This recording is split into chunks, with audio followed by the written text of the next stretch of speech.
अस्सलाम वालेकुम स्टूडेंट्स, क्या हाल है आपके। मेरा नाम है अबरार चौहान। आज हम first year chemistry chapter number 8 में क्वेश्चन नंबर 13 को सॉल्व करने जा रहे हैं। तो चलते हैं हम लेक्चर की तरफ।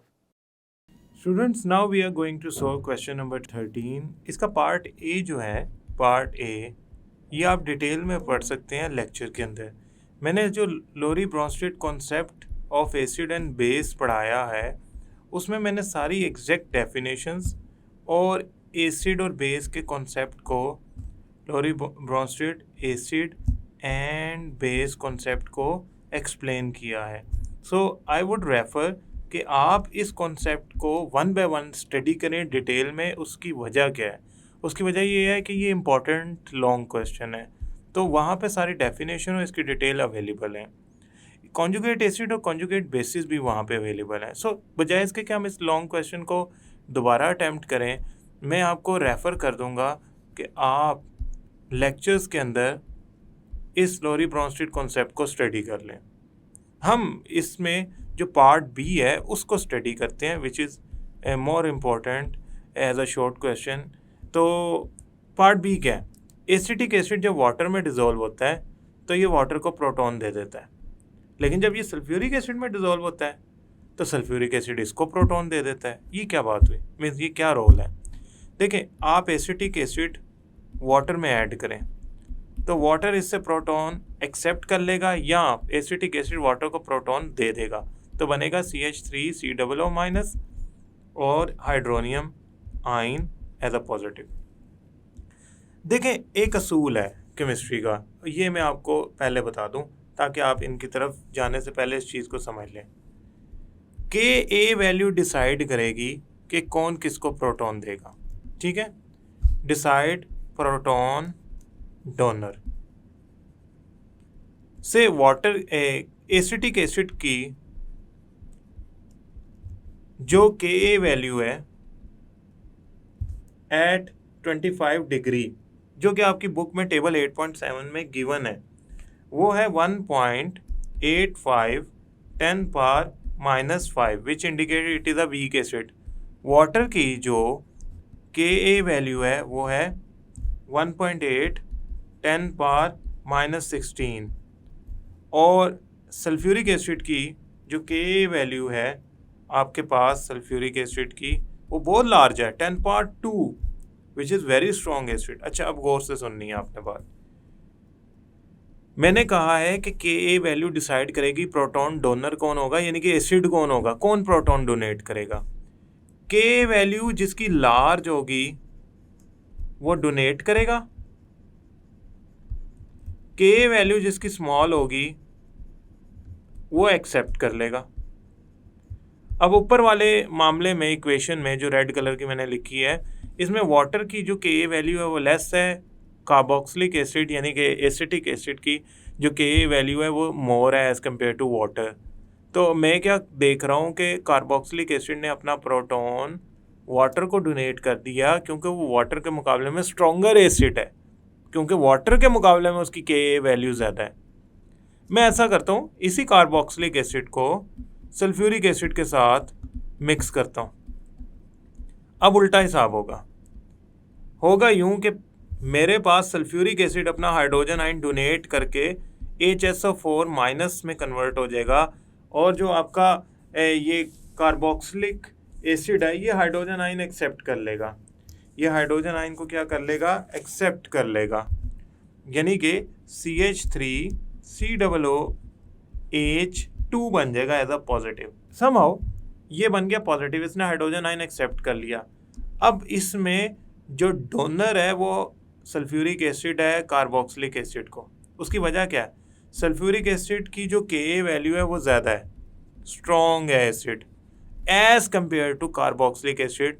सल्फ्यूरिक एसिड स्ट्रॉन्ग है, कार्बोक्सिलिक एसिड वीक है, तो स्ट्रॉन्ग एसिड ने वीक एसिड को अपना प्रोटॉन डोनेट करना है। मुझे कैसे पता लगा?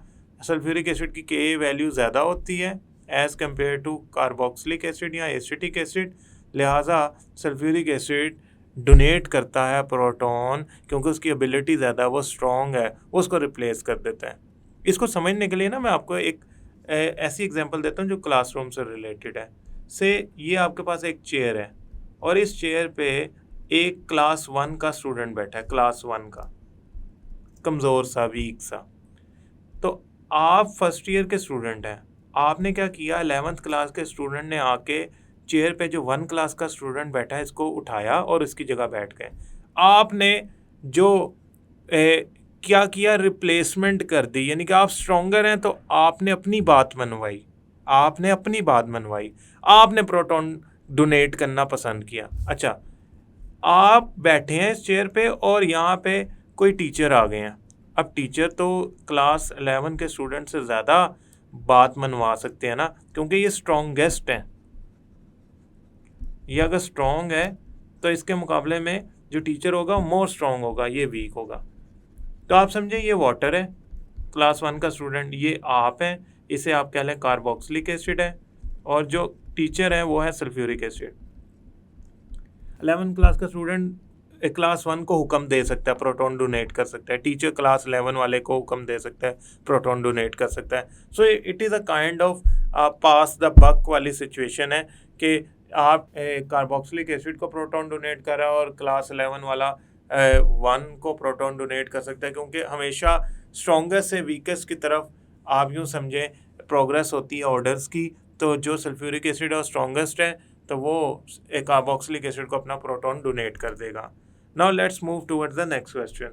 Students, now we are going to solve question number 14, which is very important to clear your concepts. हमारे पास PCl5 की डीकम्पोजिशन है, हीट एब्जॉर्ब करके PCl5 डीकम्पोज होता है PCl3 में और Cl2 में। ये सारी गैसेज हैं, ये भी गैशियस स्टेट में है, ये भी गैशियस स्टेट में है, ये भी गैशियस स्टेट में है। और चेंज ऑफ एंथैल्पी पॉजिटिव है, मीन्स हीट एब्जॉर्ब हो रही है 90 kilo joule per mole. There is a question, first question, what is effect on position of equilibrium. अच्छा, अगर हम क्या करें, टेम्परेचर इज इंक्रीज, टेम्परेचर बढ़ा दें तो पोजीशन ऑफ इक्विलिब्रियम और इक्विलिब्रियम कांस्टेंट पे क्या इफेक्ट आएगा। यानी कि हमसे जो क्वेश्चन पूछा जा रहा है ना, वो ये पूछा जा रहा है कि पोजीशन ऑफ इक्विलिब्रियम और इक्विलिब्रियम कांस्टेंट पे इफेक्ट्स डिस्कस करने हैं अगर टेम्परेचर बढ़ाया जाए। तो let's go for the part A, first portion, temperature increase करने से दो चीज़ों पे इफेक्ट पूछा जा रहा है, केसी पे, इक्विलिब्रियम कांस्टेंट पे, और पोजीशन पे ऑफ पोजीशन ऑफ इक्विलिब्रियम। ज़रा मैं इसमें स्पेस क्रिएट कर लेता हूँ ताकि मेरे लिखने में आसानी हो। पहली बात तो ये है कि आपका ये एंडोथर्मिक रिएक्शन है एक्सोथर्मिक, तो आप फ़ौरन कहेंगे sir this is actually endothermic reaction because heat is absorbed. मुझे कैसे पता लगा, एंथैल्पी चेंज पॉजिटिव है, मीन्स हीट एब्जॉर्ब हो रही है। वैसे भी डीकम्पोजिशन है, हीट एब्जॉर्ब करके ये रिएक्शन होगा। For endothermic reactions temperature increase करना फेवर में जाता है। फॉर दैट पर्पस केसी की वैल्यू जो होती है वो इंक्रीज करती है, केसी की वैल्यू बढ़ जाती है टेम्परेचर बढ़ाने से, because it is a endothermic reaction. Okay, दूसरा पोजीशन ऑफ इक्विलिब्रियम को क्या होगा, टेम्परेचर बढ़ाने से पोजीशन ऑफ इक्विलिब्रियम शिफ्ट करेगी towards product. Position of equilibrium will shift towards right side या प्रोडक्ट, क्योंकि प्रोडक्ट जो होती हैं वो राइट साइड पे होती हैं, तो उस साइड पे इक्विलिब्रियम पोजीशन शिफ्ट करेगी। वजह क्या है, देखें, जब आप टेम्परेचर बढ़ाएंगे ना तो मोर प्रोडक्ट्स बनेंगी।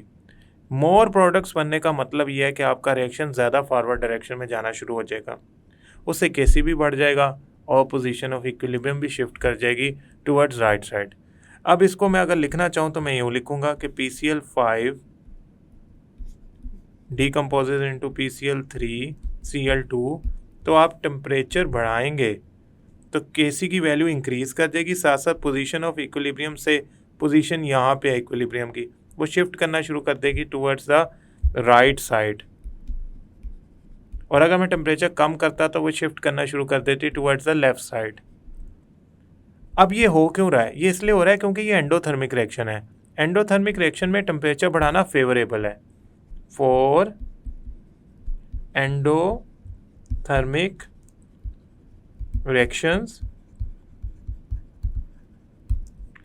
increasing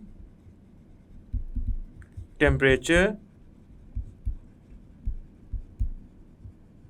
is favorable.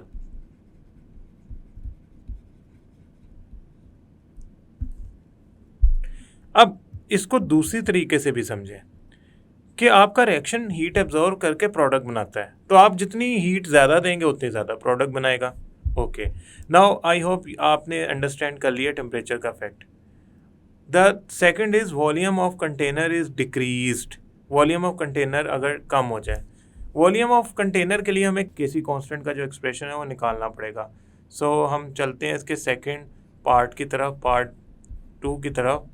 वॉल्यूम का इफेक्ट स्टडी करते हैं इस रिएक्शन पे. वॉल्यूम इफेक्ट केसी पे भी और जो हमारा इक्विलिब्रियम पोजीशन है उस पे भी. स्टूडेंट देखें, PCl5 जब डीकम्पोज होता है PCl3 और Cl2 के अंदर, तो जो केसी का एक्सप्रेशन बनता है फॉर दिस रिएक्शन, केसी का एक्सप्रेशन बनता है फॉर दिस रिएक्शन, वो बनता है x² divided by a minus x over v. अब पहली बात तो ये आप समझ लें, टेम्परेचर के अलावा केसी की वैल्यू को कोई नहीं चेंज करता. सो केसी will remain constant by changing volume. शुरू में डिस्टर्ब होगा, लेकिन इक्विलिब्रियम कांस्टेंट जो है केसी, वो शुरू में डिस्टर्ब होगा जब वॉल्यूम आप चेंज करेंगे, लेकिन रिएक्शन इस तरह बिहेव करेगा कि अगेन केसी की वैल्यू को मेंटेन कर लेगा जो थी. The KC value will remain constant by changing volume. So ultimately कोई इफेक्ट नहीं आएगा. अच्छा, पोजीशन ऑफ इक्विलिब्रियम पे ज़रूर इफेक्ट आएगा. देखिए, मैंने आपको एक बात समझाई थी कि अगर वॉल्यूम आप इंक्रीज करते हैं, डिनोमिनेटर में है, तो केसी की वैल्यू को कांस्टेंट रखने के लिए x² को बढ़ना पड़ेगा, यानी कि प्रोडक्ट की कंसंट्रेशन बढ़नी पड़ेगी. यहाँ मैंने कहा था कि अगर ऐसी इक्वेशन डेवलप हो जिसमें आपकी केसी और वॉल्यूम जो हैं वो ऑपोजिट आए, यानी कि आपकी इक्वेशन ऐसी डेवलप हो कि केसी आए 1/v और यहाँ पे हो बाकी इक्वेशन, तो इन दैट केस वॉल्यूम बढ़ाने से प्रोडक्ट बढ़ जाती है. क्यों बढ़ जाती है, इसको ज़रा हम थोड़ा सा समझ लेते हैं. Product will increase to maintain the value, to maintain the KC constant. अब इसको समझ लेते हैं बजाय याद करने के. देखें, से केसी इक्वल है x² over a minus x over v के, या 4/2 मल्टीप्लाई बाय 2 के. अब आपका केसी क्या आता है 2. कब? जब आपका वॉल्यूम 2 होता है और प्रोडक्ट होती है 4. अब ये मैं अज्यूम कर रहा हूँ, it's not actual value, it's assumption to help you to understand the mathematical relation when volume is change. तो केसी के साथ क्या होगा? देखिए, केसी की वैल्यू आनी चाहिए इस रिएक्शन के लिए 2. आपने क्या किया, वॉल्यूम बढ़ा दिया, आपने कर दिया 4 वॉल्यूम. जब वॉल्यूम 4 करेंगे ना स्टूडेंट्स, तो ये जो 4/2 का फैक्टर है ये चेंज होगा. मैं 2 को नहीं चेंज करता, मैं सिर्फ ना 4 के फैक्टर को चेंज करता हूँ. ये जो 4 का फैक्टर है ना, ये इस तरह चेंज होगा कि आपका आंसर अगेन 2 आना चाहिए. तो ये क्या बन जाएगा 8. तो आपका वॉल्यूम बढ़ाने से प्रोडक्ट बढ़ गई. क्यों? ताकि आपका वॉल्यूम का जो फैक्टर है वो कांस्टेंट रहे. तो मैं यहाँ पे ये जो 2 वाला फैक्टर है इसको मैं a माइनस एक्स ही लिखा रहने देता हूँ ताकि आप इसको कंफ्यूज ना करें. तो मैंने 2 को कांस्टेंट रखने के लिए, यानी कि केसी की वैल्यू को मेंटेन रखने के लिए जब वॉल्यूम बढ़ाया तो मेरी प्रोडक्ट की कंसंट्रेशन को बढ़ना पड़ा, वरना मेरी केसी की वैल्यू कांस्टेंट ना आती. सो इससे क्या साबित होता है? ऐसा रिलेशन जिसमें वॉल्यूम डिनोमिनेटर में आए, इन दैट केस वॉल्यूम बढ़ाने से प्रोडक्ट की कंसंट्रेशन बढ़ जाती है to maintain the value of KC constant. जिसे समझाने के लिए मैं बता रहा हूँ, these are not actual values. So for learning purpose these are were necessary, तो मैंने आपको एक्सप्लेन कर दी. नाउ पार्ट 3 की तरफ चलते हैं. 3 catalyst is added.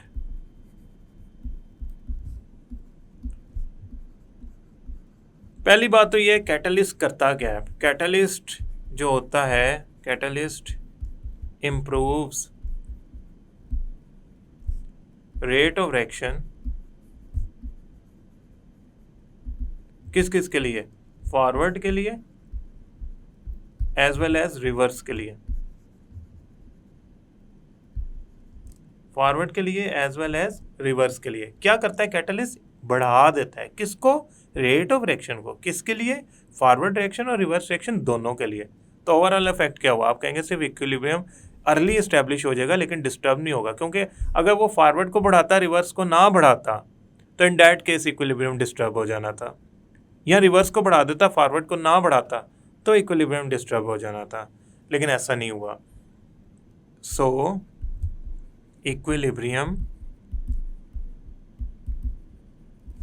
Is not disturb because forward और रिवर्स रिएक्शन जो है वो दोनों को बढ़ा रहा है। अब मैं इसको यूं भी लिख सकता हूं कि इक्विलिब्रियम डिस्टर्ब नहीं हो रहा ना, तो इसका मतलब केसी और पोजीशन ऑफ इक्विलिब्रियम भी डिस्टर्ब नहीं होंगे। तो कैटलिस्ट ना केसी को डिस्टर्ब करता है ना इक्विलिब्रियम पोजीशन को डिस्टर्ब करता है। वो फिर करता क्या है, it only helps to achieve equilibrium in shorter time, थोड़े अरसे के लिए, शॉर्टर टाइम, थोड़े अरसे में वो इक्विलिब्रियम को अचीव करवा देता है। फॉर एग्जांपल इक्विलिब्रियम अचीव होना था 10 सेकंड्स में, तो वो 2 सेकंड में अचीव करवा देगा, लेकिन ना इक्विलिब्रियम इंक्रीज चेंज करेगा, ना केसी, ना पोजीशन ऑफ इक्विलिब्रियम, और ना ही यील्ड। याद रखिएगा प्रोडक्ट की कंसंट्रेशन भी नहीं बढ़ाएगा, it only increases rate of reactions. Last part of this discussion student, एक और बात जो मैं आपको ऊपर वाले क्वेश्चन में समझाना चाहता हूँ, ये वॉल्यूम इंक्रीज के साथ मैंने बताया ना, आप इसे वॉल्यूम डिक्रीज के साथ भी याद रखिएगा। अब वॉल्यूम डिक्रीज के साथ मैं ऐसा करता हूँ, मैं इस इक्वेशन के आगे लिख देता हूँ, क्योंकि हमारे क्वेश्चन में वॉल्यूम का इफेक्ट सिर्फ डिक्रीज के साथ कंसर्न है, तो we will only write it with decrease. इधर मैं यूज़ कर लेता हूँ ग्रीन कलर ताकि डिफ्रेंशिएट हो जाए। वॉल्यूम बढ़ाने पे इक्विलिब्रियम किधर शिफ्ट हो रहा है, इक्विलिब्रियम शिफ्ट हो रहा है राइट साइड पे, तो वॉल्यूम डिक्रीज करने पे कंटेनर का the reaction will move towards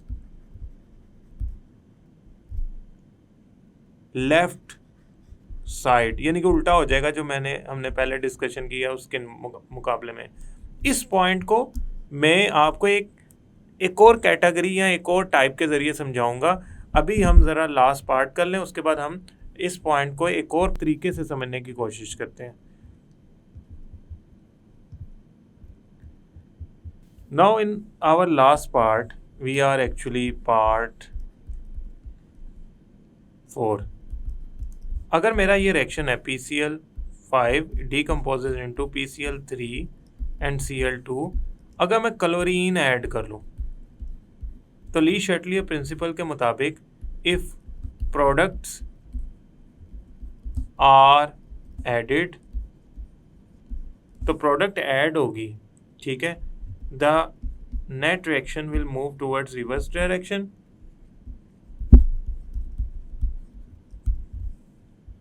will move towards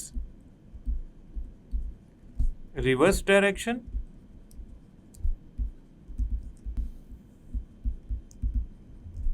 and equilibrium EQ dot का मतलब है इक्विलिब्रियम पोजीशन। आपने पूरा लिखना है, मैं सिर्फ अपनी आसानी के लिए EQ लिख रहा हूँ। Equilibrium position will shift towards reactant या लेफ्ट साइड। अब आते हैं इस रिएक्शन पे वॉल्यूम का असर चेक करते हैं। देखें, ये बहुत आसान तरीका है वॉल्यूम का असर चेक करने का। PCl5 reacts to form PCl3 decomposes to form PCl3Cl2। यहाँ मोल्स हैं 2, यहाँ मोल्स हैं 1। ये है लेस वॉल्यूम, ये है मोर वॉल्यूम। अब देखें लेस वॉल्यूम किसको पसंद है? रिएक्टेंट्स को। So if volume is decreased the reaction will move towards reactant, यानी कि रिएक्शन किधर, नेट रिएक्शन किधर जाएगा? रिवर्स में। इक्विलिब्रियम पोजीशन किधर जाएगी? रिएक्टेंट्स की तरफ।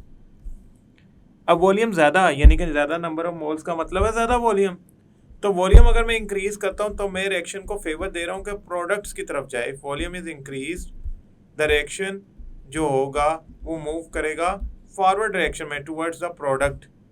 क्यों? हमारा जो प्रोडक्ट है वो ज़्यादा वॉल्यूम मेंटेन करना चाहते हैं। तो अल्टीमेटली होगा क्या कि मेरा रिएक्शन ज़्यादा से ज़्यादा प्रोडक्ट की तरफ जाएगा अगर वॉल्यूम बढ़ाऊंगा। लेकिन हमारी डिमांड वॉल्यूम कम करने की है। वॉल्यूम कम करने से रिएक्शन हमेशा लेस नंबर ऑफ मोल्स की तरफ जाता है। तो वॉल्यूम कम करने से रिएक्शन विल मूव टुवर्ड्स